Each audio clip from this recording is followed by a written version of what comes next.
into this. I'm going to share my screen and show you a couple of things, walk through it in a bit more detail. And you feel free to add some chat. I will take questions at the end, but I'm just going to share my screen, make sure I appear. There I am hiding in the corner. I might put myself here.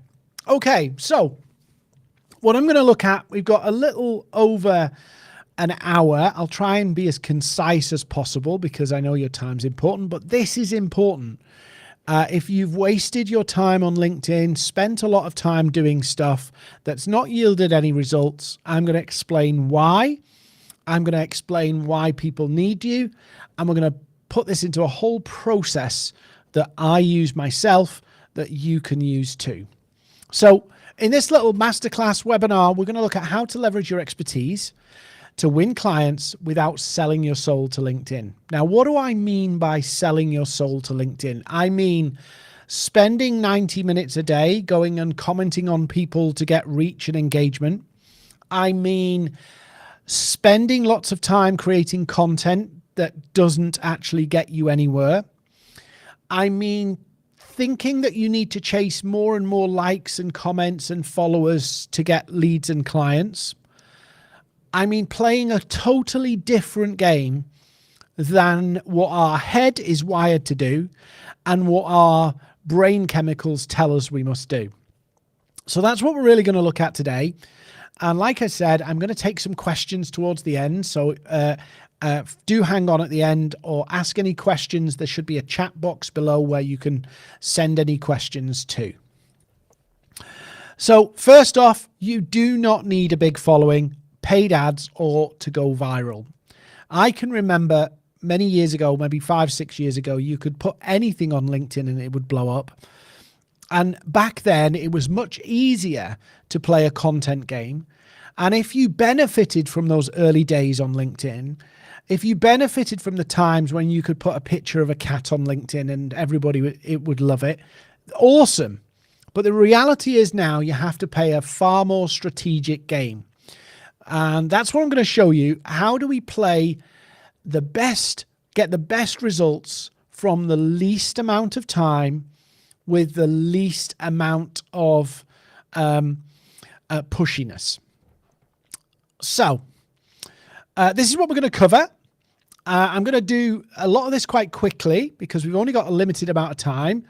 So I'm just going to tell you a bit about my journey so you don't think this is just some random person telling you stuff, that actually I've done this myself. Tell you a bit about what we're going to cover. There's some key things I want to set out of why people buy expertise, what's important. Because if you don't, I know this sounds silly on a masterclass talking to experts about how to sell their expertise, but if you don't understand why people buy your expertise, then you're going to struggle to market it. So that's really fundamental. How people choose an expert, why you need to sell high ticket, and I might move some of these around. Then I'm going to talk to you about the one strategy to sell your expertise and then the connections to clients, system or process. So I'm going to walk you through this, and I will take some questions towards the end, but you can put them into the chat at the bottom below this or at the side of this, whichever way you're watching. And I will try and take those questions at the end. Okay, so I'm Dean. I am one of the top social selling experts on planet Earth right now, not on Mars. And I built my business as a solopreneur. So I was a solopreneur using social media to sell what I did as a marketing consultant and built my business up. I'm the son of a coal miner. I didn't go to university. Didn't go to university. I didn't have a small loan of $1 million. I've built my business organically. So I haven't used, we use ads now, but I didn't use ads for the first 6 years of my business. I didn't use ads until I'd hit $1 million in revenue. So it's all organic, building my business. I built a full-time team of 40 people. Again, no silver spoon, no private equity, none of that stuff that makes it all a little bit easier.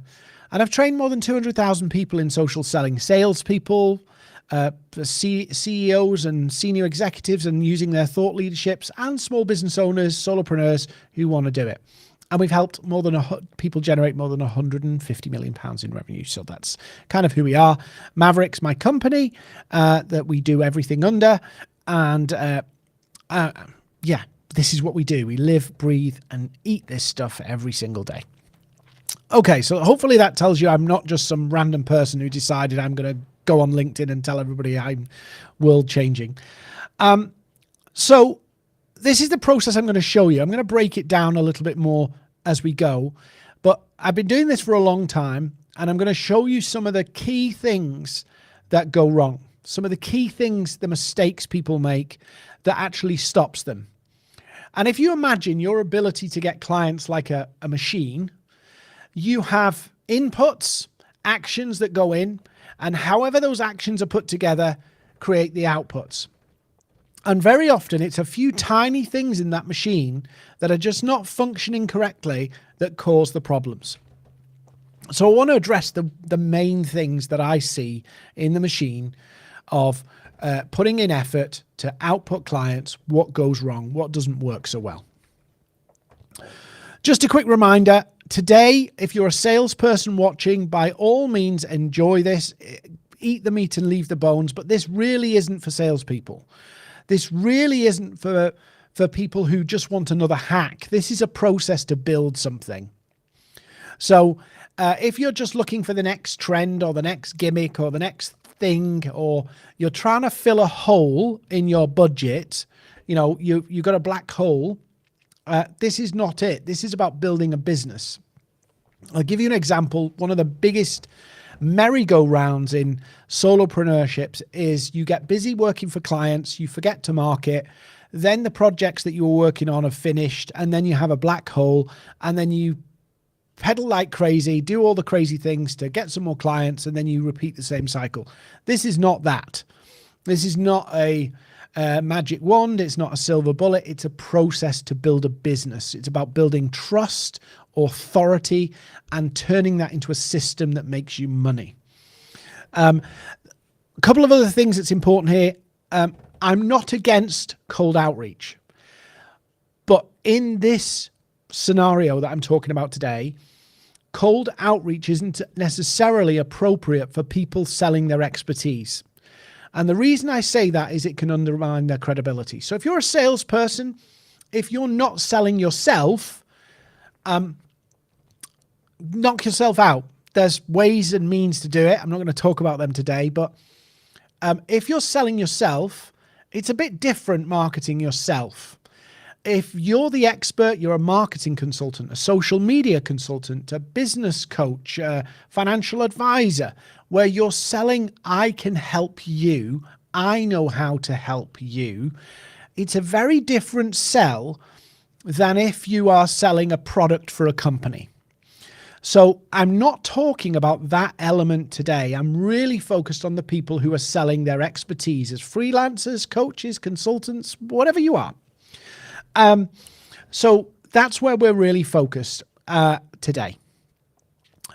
So this is, I said that first because of this statement. Clients run to trusted experts and avoid salespeople. And this is really fundamental when you're selling yourself, is that if you smell, look, or feel like a salesperson, you're doing it wrong. You are doing it wrong.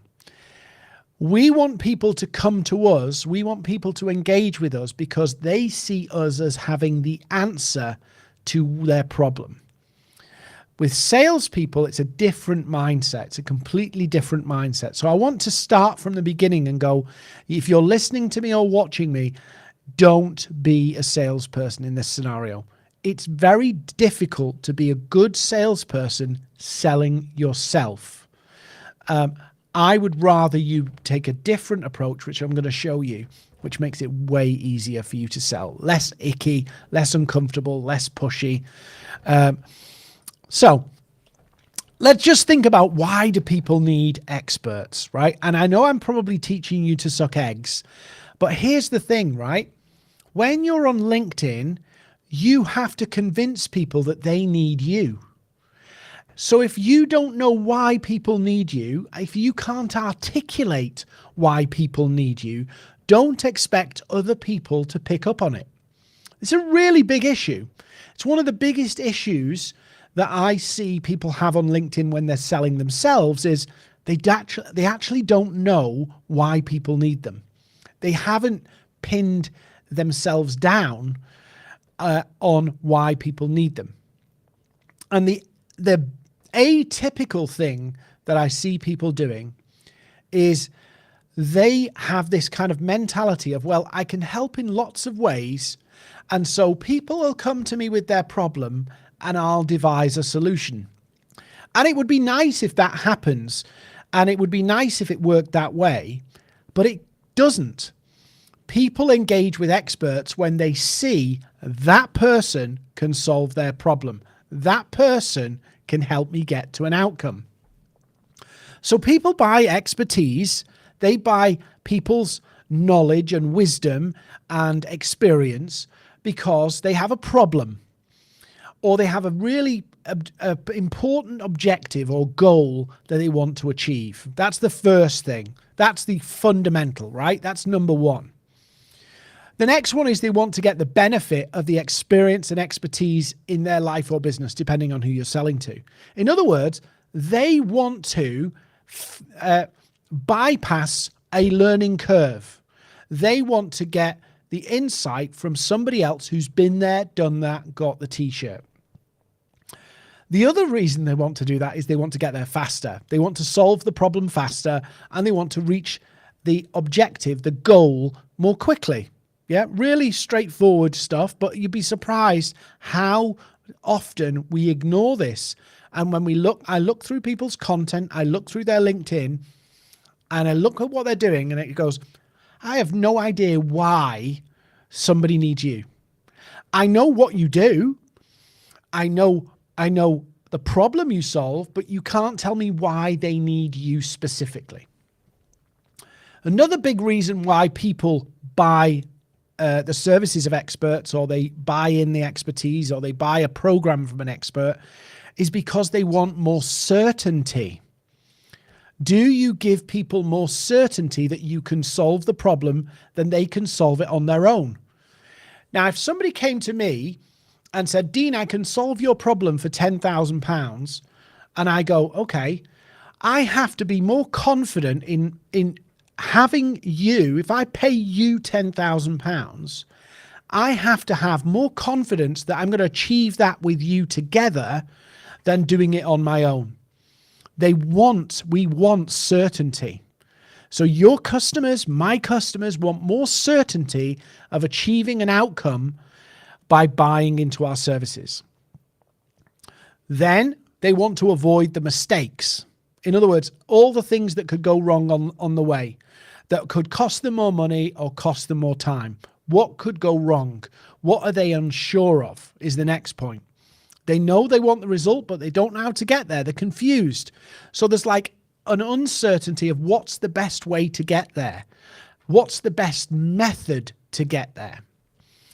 And then, of course, the final one is they've tried and failed. They've already done it themselves, had a go, and it's gone wrong. And there's a lot of people in the market who've tried to do it themselves and it's gone wrong, or hired somebody, it's gone wrong. So people hire experts for one of these 7 reasons. Now, we could break those down and rehash them, but fundamentally, there's 7 reasons why people buy. Let me ask you a question. Are you clear in your own mind as you communicate through your content, as you optimize your profile, as you talk to people on LinkedIn, as you put out things that will drive leads? Are you confident that woven into all of that, you are clear on why people need you? Are you communicating the why of the need, why they need you? So they want a result. Yeah. Fundamentally, they want a result. And it's about you giving them confidence and certainty that you're the person who can help them get that result. Now let's flip this a little more. How do you choose an expert? Now this is different, right? So this is why I need an expert. Now how do they choose? And apologies if I'm teaching you to suck eggs here, but my experience has been on LinkedIn is that people miss this. because it's so obvious, because it's so fundamental, people just miss it.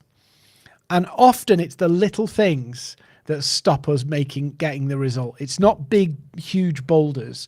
It's little tiny things that get in the machine, the gremlins in the machine that stop it working. So how do people choose the right expert? What goes through their mind? What are they thinking? Experience. Of course, they choose experience. Number one, if somebody's got a lot of experience, that gives people more confidence. So somebody who's got a year's experience versus 20 years experience obviously plays a part. But there's a bit more to that. There's the focused experience. In other words, somebody who has 10 years experience in social media versus 10 years experience in getting clients on LinkedIn. See the difference? See the difference? 10 years in experience on social media, 10 years in experience in getting clients on LinkedIn. Both very experienced, but one has more focused experience on one particular area. So again, people choose because they feel that that person or that individual has the most experience in solving their issue, not just in the field, not just in the subject, but in their area. Now that's great. Having loads and loads of experience and focused experience is powerful. Yeah, absolutely powerful.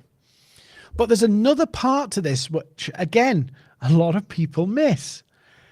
They hire people they can relate to, they can connect with, they can have an honest conversation with, that understands their needs and their challenges, that relates to them on a one-to-one level. In other words, I can imagine in my mind, I could work with Dean or I could work with Sue or whoever. Yeah. There's a connection element to this too. You know, you could have the foremost expert, but if you find it difficult to work with them, if you don't connect with them, that actually can undermine all of that experience. So it's, obviously an experience issue, but it's a relatability issue as well. Do you feel like that expert, that consultant, that freelancer actually really understands you and what you're looking for? Of course, the certainty thing comes in again. Who gives me the most confidence as a vibe? I know the vibe's a bit woolly, but who do I feel gives me the most confidence? Yeah. As really funny is the more expertise you gain in a particular topic, the more you realize you know that there's a lot you don't know. And the more inexperienced you are, often the more you realize, the more you don't know what you don't know. And I think one of the challenges is as you gather a lot of experience, you become more cautious about guarantees and specific outcomes and all that stuff. And that's wisdom. That's wisdom. But you also don't want to give people doubt. And this is something people struggle with, is how do I convey confidence that I can help somebody without over-promising, but also giving confidence and certainty? And this is a challenge that we all face, and it's something we have to do in order for our prospects to actually see, actually, I believe in this person, I believe they can get me to the result, but you haven't given them unrealistic expectations. And sadly, this is a problem in our day and age, that you can buy a course online and say you're an expert in something, and then people post that they are an expert in things, and it does damage industries and markets, and the coaching world's been hammered by this because people have said they're a life coach, and it's just because somebody sold them a $47 course to say they could make $200,000 a year in life coaching. We know it's more complicated than that. The reality is more nuanced. But conveying certainty and giving confidence both from yourself and from your experience is important. How else do we give that certainty? A path and a plan. A path and a plan, a methodology of how you get there is powerful in helping people choose the right expert? Do I have confidence that this plan can actually help? They choose an expert that knows the pitfalls. If you talk about the problems and what things people may have faced before, people choose you because you've been there, you've done that, but you've seen these problems before. And of course, the final one, which is so powerful, is they hire the expert who can get them a result quickly. I know life is not about quick fixes. I agree with it. I agree that there is no silver bullet in life, but human nature does still want us to get the easy answer. And fast and speed of outcome sells like nothing else. And so, yes, it's more complicated, but actually having confidence about the result and when that result can happen helps people. Now, there's one more thing I want to just dig into, and hopefully you're all getting this and consuming this, and it's helping you get some clarity, is why you need to sell high ticket, right? And I'm going to say this with as much conviction as I can because it's really important. Why you should sell high ticket. Now, I could break this down. We could do a whole webinar or a whole masterclass just talking about why high ticket. But experts' income should be linked to outcomes. You don't sell your time, you sell value. And this is fundamental because psychologically pricing has such an effect on our minds.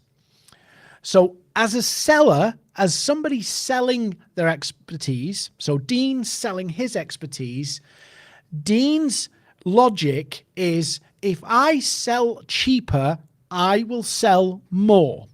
It's totally flawed. It's totally wrong. It's hardwired into us. Stack it high, sell it cheap. It's hardwired into our human nature. But when we buy something, so when we're on the sales side, stack it high, sell it cheap. We want to sell more of something, so we think price, it makes it come down. But on the buyer's side, something cheap is not very good. Psychologically, in our human nature, we instinctively know expensive is better. So this whole challenge of making something more exclusive actually makes people want to buy it. When something's priced according to the value it delivers, not the time taken, but the value it delivers, people value it more. This is really important. I'll give you an example of this. I put on a workshop and I charge £500 per person. It's not a lot of money. It's quite it's low ticket really, but it was £500 per person for a group workshop in person. And it was 4 hours. So it's expensive for what it was, but it's still not a lot of money. I did the same thing charging £100, and the difference in attendees could not be more stark.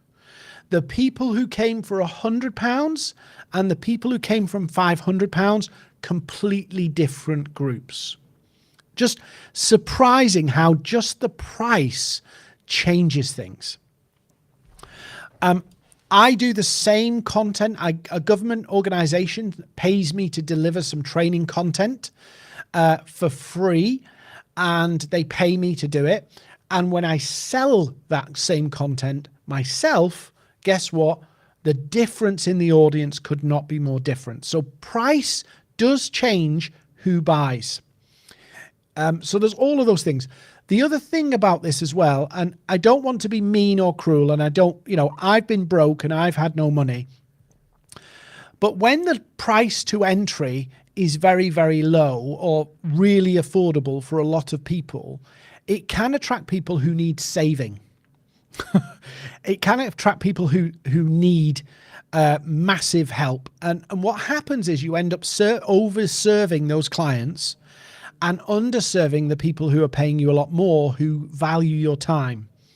And it's brutal to say it, but this is generally what happens when you have a low ticket price. The people who pay the bottom price take more of your time because the people who pay the higher price respect your time, and you end up over-serving the clients who are paying you the least.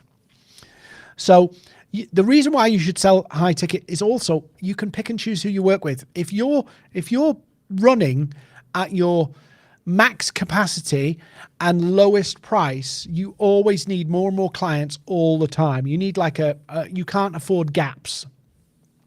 So you want to be in a position where one client is carrying you for more than that length of time. So you want to be able to pick and choose. And then this is an important point, and most people don't get this. It's really important. If you want to do your business, build your business right, and you're selling your expertise, 10% of your time needs to make you 100% of the money. Now, most people get this wrong, right? They go, wow, if I charge £150 an hour and I work for 20 hours, it's like envelope maths. If I charge £150 an hour and work for 20 hours, I can make $3,000 a week. The reality is, for you to make $3,000 a week, you'd have to market to get X number of clients. You need to work out that your 10% of your actual working month or week is actually billable hours, but that billable time pays for the whole of the period. Now, I'm not talking about selling your time per se, but going, hang on a minute, if I work with a client on a 3-month program, I need to figure out how, if I use 4 hours a week, that covers me for 3 months. 4 hours a week for 3 months covers me for the whole of the 3 months. If you're working 40 hours. Why does that matter? Because you have a finite amount of time to market, and you have a finite amount of time to deliver the services. So 10% of your time has to be devoted to marketing at the very least, between 10 and 20%. 20% is the top end. So that 20%, by the way, is the equivalence of a day a week. A day a week doing all the sales and marketing, so that you have 4 days a week to deliver for clients, plan what you're doing, be more strategic. So that's how it has to work. So if your pricing isn't right, you'll end up working 70 hours a week to make not very much money. So 10% of your time has to make 100% of the money. So think about that. Whether it's a month, a week, a year, you have to plan that way. Another reason to do high ticket, less marketing, more money. Yeah, some people have got that the wrong way around, by the way. More marketing and less money, right? You did not sign up to be a full-time marketer, so design your business and your pricing so that it does not require you to be a full-time marketer. Yeah, 10% of your time, 100% of the money. So that's a simple ratio. You look at that and go, okay, I've got 10 hours a week to actually of billable time, 10 hours a week. I need to make all my business revenue in 10 hours. So that has to, whatever you do there has to cover the whole thing. So just think about that when it comes to your pricing. If I had 10 hours of client, let's say I had 10 hours a week of billable time, and I allocate 10 hours a week to serve clients, I have to make all of my revenue off those 10 hours. It's really simple. And finally, of course, people expect to pay more for experts. It's just a natural thing. So when you're cheaper than an expert, it's like, oh, there's something wrong here. Yeah, and I didn't make a point on the last slide. I need to pick up the pace a little bit here. But it's also important to note that selling a 1K service requires the same effort as a 5K service. So think about it. Do you want to spend 10 hours a week of marketing, say, or an hour a day, or whatever time you decide to allocate? But let's say you spend 1 hour a day, 2 hours a day marketing your service. Would you rather be winning 5K clients or 1K clients? Just think about that. It's the same amount of effort. It's pretty much the same amount of effort. So think about, what kind of clients am I going for? Because there's still the same amount of admin to onboard a client. There's still amount of admin to onboard a client. So it might cost you in your own time, if you value your own time, which is important here, It might cost you 30, 40 pounds to just onboard a client, no matter what they buy. So that becomes 970 quid. And then you've got, all the other admin, tax and all that kind of stuff. There's a lot of standing costs to just onboard a client. And it probably costs you, I don't know, 2 hours work, 2 hours work to onboard a client. So before you know it, it probably costs you £200-300 to onboard any client buying anything. So wouldn't it make sense to onboard a 5K client? There's a standing cost to onboarding a client. So really something that people should think about and you should think about. And the norm, of course, is real weird one here. The norm is that experts should earn more than the average person. Yeah. If you're an average employee in whatever job anywhere, an expert should be making more than the average worker in whichever country you're in. That's just a common sense, right? Turns out that a lot of them don't. It turns out that a lot of them don't. A lot of people in the UK, I think the average salary is about 35k a year. Turns out a lot of experts are barely making that. Now, they might be self-employed or whatever, so they can do things with tax and stuff like that, so it's more advantageous. But they could not, most experts, solopreneur experts, would probably tell you they cannot make 35k a year. Why? High ticket. The pricing does not stack up. But because they get by, it doesn't feel like a problem. It doesn't feel like a problem. They can't do all the things that somebody earning 35k a year in a normal job would do, or 40k a year in a normal job, or 50k in a normal, but they get by, so it doesn't feel like a problem. So we're getting into the juicy bit now. Clients need experts because they want an outcome. Notice how I said that.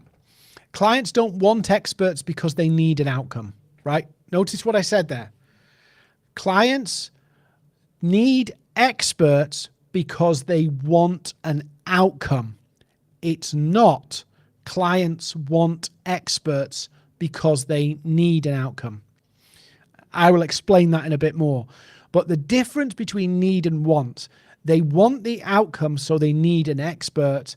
It's not the other way around. So how do we do this? So what I'm going to do is I'm going to show you a process that I use in my Accelerator program. And if you want a copy of these slides or any information, I've put my email address on screen so you can interrogate these a little more. So feel free to drop me an email if you have questions, if you have thoughts, or you want to know how it would apply to you. But I'm going to break down as simple as I can in about 25 minutes how I help my clients sell using their expertise. And we coach people to do this in our program. So you can find out more about it on our website, or you can drop me a line and I'll tell you more about it. So we call this the one strategy. Now, here's the really important thing. When you go to LinkedIn, when you go to any form of social media channel, you have access to hundreds of millions, billions of people. There's billions of people just a stone's throw away from you. And that sounds really exciting. You know, wow, there's a billion people on LinkedIn. There's a billion possible customers on LinkedIn. Of course, the reality is not a billion people can be your customer because they might not all fit. But there's a lot of noise on social media as well. There's a lot of people shouting and saying stuff and all that stuff.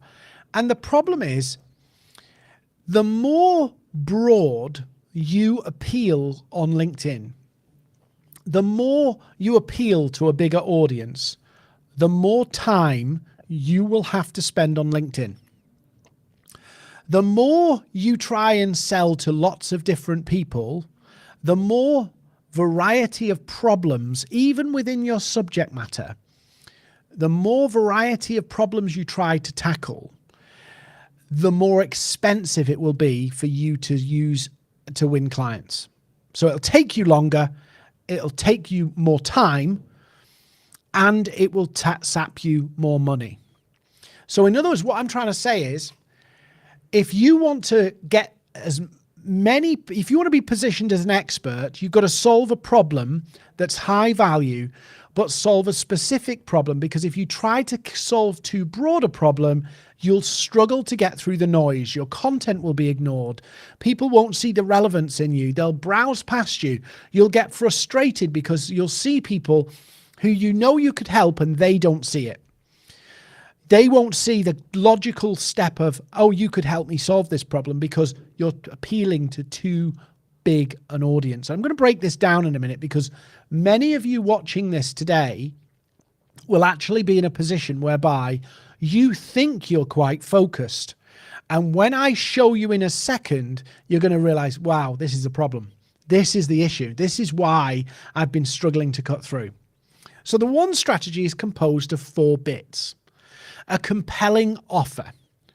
Now, I'll break that down a little bit more, but think about it as you've productized your service. It's productized. In other words, it's a bit packaged so people can see it, like a package holiday. Yeah, it's defined. It's got everything in it. It won't fit everybody. It won't suit everybody, but it's a box that people can understand and comprehend what I get for it, and they can see the value for them or they can't. It's a bit more defined. An audience, a defined audience, a tightly defined audience. CEOs of big companies think differently to small business owners. CEOs of stock market listed companies think differently to CEOs of companies with 50 employees. Within the category of CEOs, there's the size of the company, there's the locations, there's the industries, there's all sorts of different variables. So defining your audience by the different variables within a broad category can help you cut through a lot of the noise. And this is part of the problem that we have to do. We have to cut through the noise. A clear message, in other words, aligning your offer, your audience, to your content strategy, to your messaging strategy, to your lead generation strategy. All of that stuff has to then go into a very focused, clear message. I'll give you an example.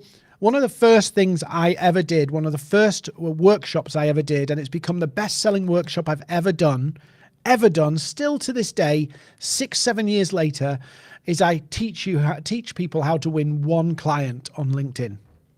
One client. How to win a client on LinkedIn. One. And I teach that to this day every single week. Hundreds of people a month buy that course from me, either in person or online, because it's specific and designed. It's an offer for a particular group of people, and it's got a very clear message. Still to this day. It's crazy, right? I've been selling the same thing for 6 years. And when you think about that, just for a moment, and I don't want to get too distracted here. When you think about that, that's the hallmarks of a successful business. Being able to sell the same thing over and over and over and over and over again. Now, as a seller, as me selling my expertise, that might feel like, oh, maybe I need to change this now. Maybe I need to. No. Successful businesses is when people sell the same thing over and over and over again. And that is your system for success. How you turn all of this stuff into effort goes in, clients go out. Effort goes in, clients come out. That's the success of successful system. So just like the same clients come to you, you deliver your expertise and they get the result, that factory, you need the system to actually go, I can take my effort in an allocated time, short amount of time, put it into the business, and the business generates me clients and revenue. Simple system. And that's what I'm going to show you now. So the first part of this is a compelling offer. And I've tried to give you an example. Now, everybody's offer is a bit different because the offer has to be really tightly defined. If you want to cut through the noise, you have to create a compelling offer, which is just simply a packaged service. Yeah, for a particular person, a group of people. It's a packaged service. Yes, you could make 5 offers. You could make 10 offers. You could make 100 offers. You could have no offer at all. But the more offers you have, the more offers you have, or the lack of offers you have, the harder it is for people to understand how you can add value. They can't see where the benefit is. It's too wishy-washy.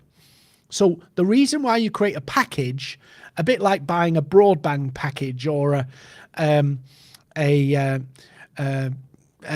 subscription package or what have you, even though it's a service, even though it's not an actual physical product, it allows people to grab hold of it, interrogate it, and understand where's the value for me.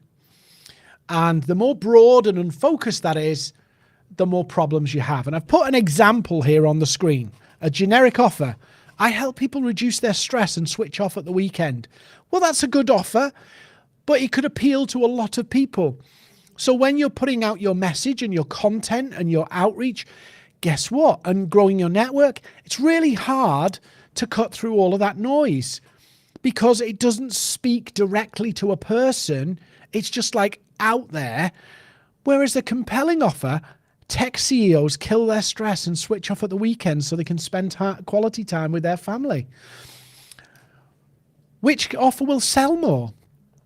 Which offer will sell more? And which offer will sell for a higher price? Which offer feels more valuable? The one to the tech CEOs. Why? Because, well, we'll come to that bit in a minute. But one gives them a defined benefit. The other one is a switch off at the weekend. For what? Who cares? Why? I like working. So generic offers appeal to a lot of people. And I'll just give you a quick thing, a couple of quick things to consider. Generic services cost more time to promote and market. In other words, generic means you have to work harder. It's just dead simple. Generic means it's cheaper. Yeah.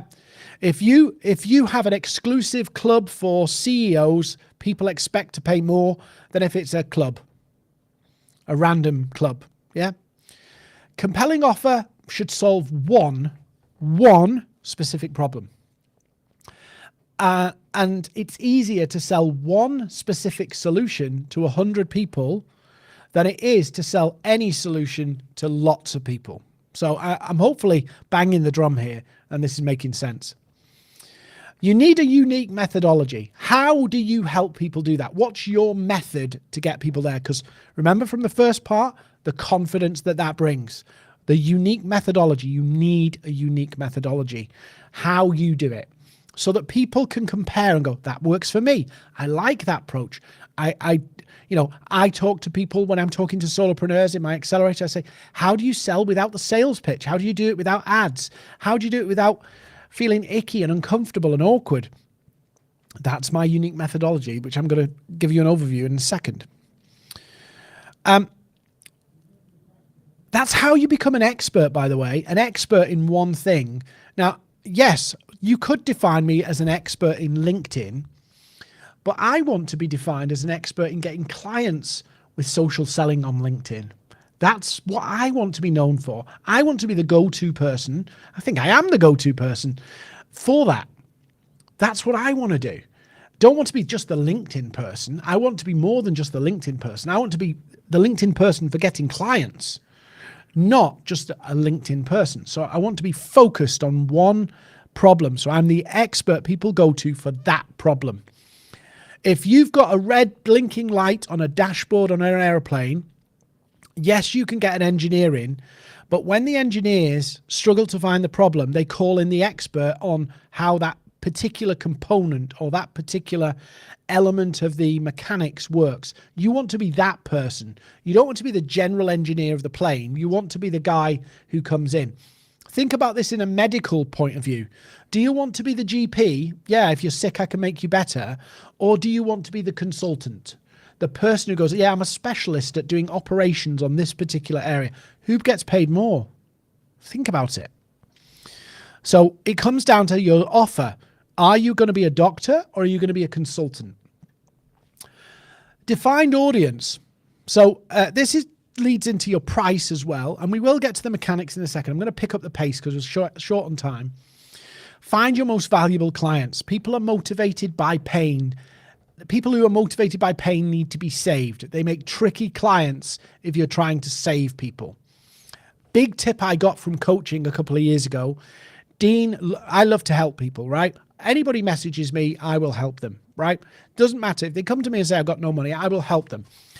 But I will not take a client on who cannot pay for a service. I will help somebody out of my own goodwill, but I will not take a client on who needs to be saved. I do not want to be people's messiah. If their house is about to be repossessed and they say, Dean, here's my last $5,000. If I don't get a client in 7 days, I lose my house. I am not going to take that on. I do not want to be the person who saves people in that way. Now, I might help somebody do that, but that's from my own goodwill. And I just want to make that clear. You do not want clients who need to be saved. It's more trouble than it's worth. There's ethical issues as well. You want to take clients on who want to invest and see working with you as an investment, not people who see it as a cost or a gamble. So don't take on clients who need to be tricky. So you don't want people who need to be saved. You also don't want people who have a dream but rarely take action. Wantrepreneurs, yeah? People who have a dream but rarely take action. And this is where you need people who are in the right role, the right place, the right position. They have a problem and an outcome, and those two things in tension, excuse me, those two things in tension actually create the perfect scenario. It's somebody who's motivated to change and has a destination they want to get to. Those two together create a good tension for what is a most valuable client. They have the ability to pay. So what kind of business are they in? What kind of industry are they in? What's the size of their business? Where's their business at right now? So that your fee is not breaking the bank for them. You don't want to put people under pressure financially. And you want people who value your time. And if you're stretching their finances to be working with them, you want them to value your time but not feel resentful of that.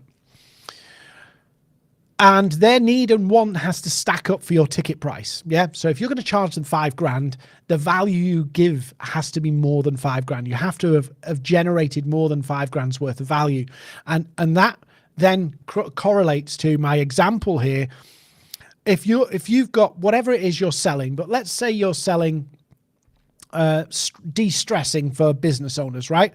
A solopreneur starting out, $5,000 to de-stress for a solopreneur starting out is a bad move, right? It's a bad MVC. Why? Because there's probably a million other things they could spend that $5,000 on. So you're going to be in a tough sell to sell de-stressing to solopreneurs starting out, right?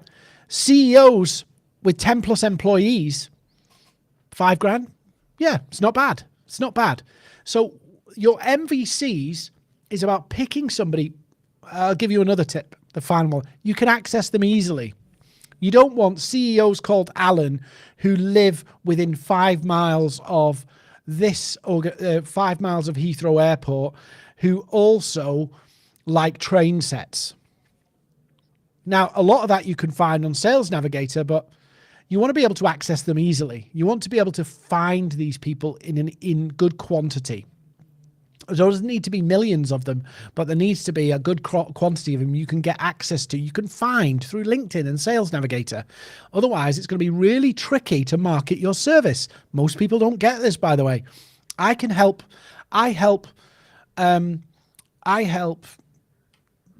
doctors who need stress relief.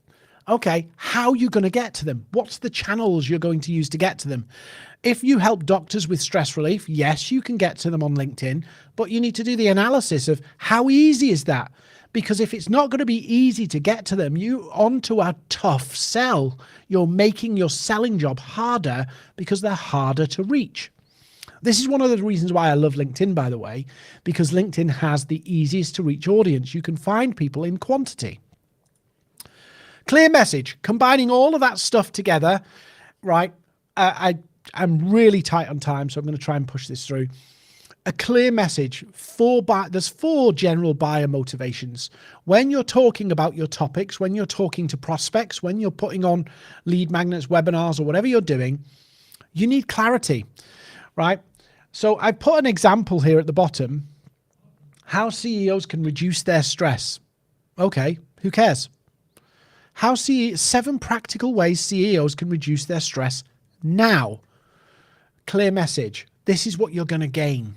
The clarity of what you're going to gain from being around me, consuming my content, showing up for my events, showing up for my lead magnets, showing up. The value is clear. Now, yes, we can do the first one, but it won't cut through as much as something that's a bit more defined. Leveraging specificity to make your message more digestible is paramount. Actionable advice, things people can consume. Your backstory is part of your message because people get to know you. Remember that relatability piece? Yeah. There's a lot of noise. And the clearer your message is, it creates signal. It punches through the noise. So the more specific you get, the more you can cut through all the other nonsense, the dog pictures, the selfies, and all the other stuff that's going on LinkedIn. At the end of the day, your content only needs to resonate with the people that matter. Only needs to resonate with the people that matter. If you got 200 of your MVCs in really resonating with what you're saying, you are set. If you get 200,000 people who are not your MVCs, you are broke, but you have this warm feeling inside because you got 200,000 views. Yeah. Clear message, focus, system for success, process you can repeat, right? I'm just going to show you the system now because we've only got 11 minutes left and I'm going to be as quick as I can. To make your process simple and easy, you need a flywheel, something that turns and builds momentum. And I've talked about this LinkedIn flywheel before. It has to fit your time constraints. It's nonsense you coming up with an idea. I'm going to get loads of clients. I'm going to spend 90 minutes commenting and then 10 hours creating content every week. It will fall over because it does not work in real time. It's not practical. It doesn't function. You need to have your daily actions written down, all of that put down, and it can't be reliant on something that you can't control. So a lot of people bank on content, right? So bank on content. The problem is the algorithm can change and you can become invisible. This has happened to hundreds of thousands of people where they've had a really good crowd. The algorithm changes, it all disappears. Don't bank on that. If you've got it, great, knock yourself out. But don't build your business reliant on Silicon Valley favoring you when they don't even know your name. Or unsustainable concepts. Oh, you could do this, you could do this. Stuff that just does not work in the long term. Good system. Content, connecting, events to convert, targeting exactly the right people, a narrow audience. Don't rely on the algorithms. Low time commitment, building a list. Building your email list, really important for long-term growth because a tech platform can change. Little features can change, but an email list is yours. You can reach them whenever you want. Building a platform on LinkedIn is great, but if you don't get it off LinkedIn, what happens one day when LinkedIn falls out with you? It's all gone. This has happened to big creators. Don't build a house of cards that can be taken from you from the bottom. So yes, content's great. Posting's good. But attracting leads, yes, but it's not predictable. It's not sustainable. And it's something that you can lose easily. Yeah. Building your house on sand, right? Build on solid ground. So connections to client system. I'm going to whiz through this. I've got to finish in a few minutes. So maybe if you want to email me any questions, or if you want to copy the slides, or you want to talk anything of this through, or you had something, a thought, and you didn't get a chance to answer it, please drop me an email. There is a chat function here, so you can put a comment in there too, and I'll pick up all of those. And if your name's there, I'll respond back to you as well. So connection to client system. It's very, very simple, right? Grow your network with exactly the right people. Forget about everybody who isn't a potential client, who doesn't match your MVC. right? Yes, you can play all the games and the gimmicks, but just focus on the people who matter. The people who resonate, and I'll talk you through this. C is simply build awareness, build relatability. And you can do this through content. You can do this through building your network. You can do this through interacting with prospects and having, relational conversations, even in the DMs. You'd be surprised how many people will talk to me about all sorts of things in the DMs. And I never ask them about business because I'm just trying to build up relationships, build a little bit of trust and awareness. See the value, see you. So they're aware of you. They're aware of the value and they're aware of your offer. Very important. The amount of people who don't post about their offer and then go, nobody's buying from me. They don't know what you're selling.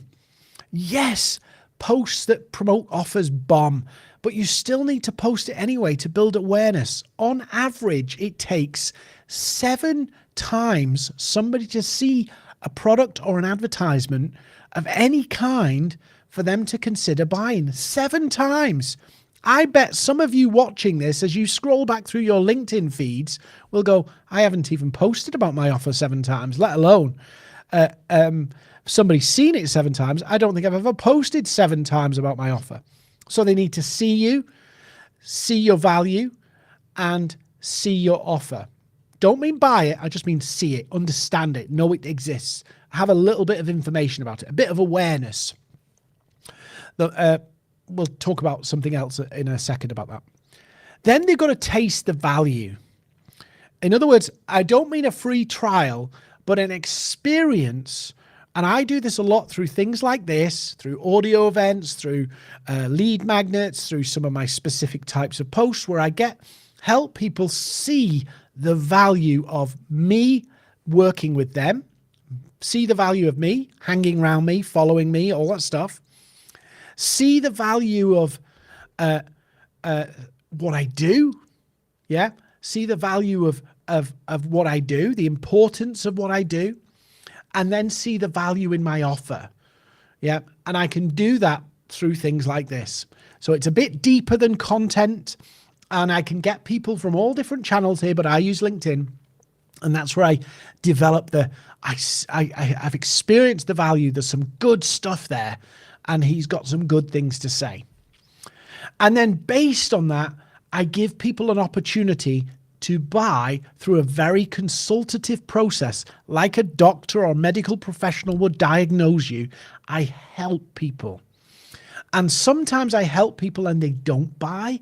And sometimes I help people and they do buy. And invariably, more times than most, because I'm building my network with my MVCs, they buy. And I've written this whole process out and I teach it every single week, and I support my clients with on-demand coaching that works in how to do this, how they take people from connection to client. So you're not cold pitching people, you're following up based on their taster of you. And you give them a taster of you. But because your MVCs are coming in, because your message is aligned to your offer, the people who are coming in and tasting that value are people who resonate with the outcomes your offer, your packaged service delivers. So the conversion is higher than if you were doing cold outreach. Less people, higher conversion. Hopefully this is making sense. And here's some examples. I shared this before. Just finished my audio event, went so quick, got 8 people message me, 2 comments on the post asking to speak. So, you don't need a lot of people. This next one here I shared in my my email list the other day or last week. I've never seen anything like it. I had 50 people on 50 people on an event. Half of them wanted more. Why? Because it's now optimized for the right people who are coming with the right motivations, rather than, I'm just going to do a virtual coffee live LinkedIn. No, I'm talking to people. Less people, better conversion. Just got 2 clients from the audio events. I love them. Sorry, I'm reading that wrong. I've signed 2 clients and have 2 more calls to go. Not bad making 6K from one event. No, it's not bad. And that's quite low ticket, really. 2 clients, 3K, yeah. I'm 2 clients away from hitting my revenue goals on the first quarter. I'm doing less on LinkedIn now and making more mad air. Northern client that. So you may not know the mad air. It's a northernism. And I'm originally from the north. So instead of being a seller, you're being their doctor or their consultant. You're changing the way you approach LinkedIn from, hey, I'm amazing, buy my stuff, to actually, what's your challenges? What's your problems? But then going, okay, I'm going to focus on one problem and I'm going to be the go-to person for my network that I'm building with exactly the right people. I'm going to be the go-to person in my network for that specific problem.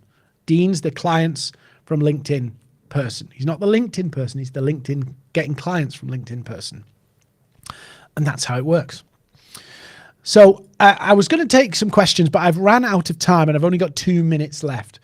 But if you want to know more about how I do this, or you've got questions and I couldn't answer the questions, and you're thinking, maybe I should join the Accelerator, here's some of the examples of what's in it. So we help you create your high ticket offer and launch it on LinkedIn. We help you find those MVCs and define your MVCs. We help you build that simple way to sell without the time suck. In other words, you're not spending your life serving social media rather than serving clients, or you're working 70 hours a week to just create content. We help you become that go-to expert for your network and win clients consistently. What's included, I know you'll probably want to know. We help you write the 90-day success plan. Your first 90 days, how do you get the best impact, the best results in the first 90 days? We have weekly group coaching, so you can join me on a Zoom every week, and that's why I'm going in 2 minutes, because I'm joining my group.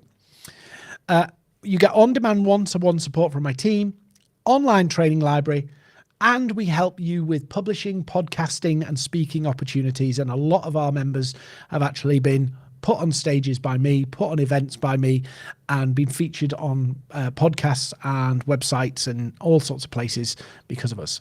So Social Selling Accelerator is about being the expert, winning clients, and enjoying it, having fun with it, rather than it being a necessary evil. Now, I've got to run, but if you want to know more, time's been against us in this session. If you want to know more, drop me an email. My email's on the screen, or somewhere around the video here, because it's on a few different channels and a few different formats. You can leave a comment and we'll come back to you and talk to you with more details. But you want to sell your expertise on LinkedIn. It's a far smoother, more efficient way to do business and to win clients.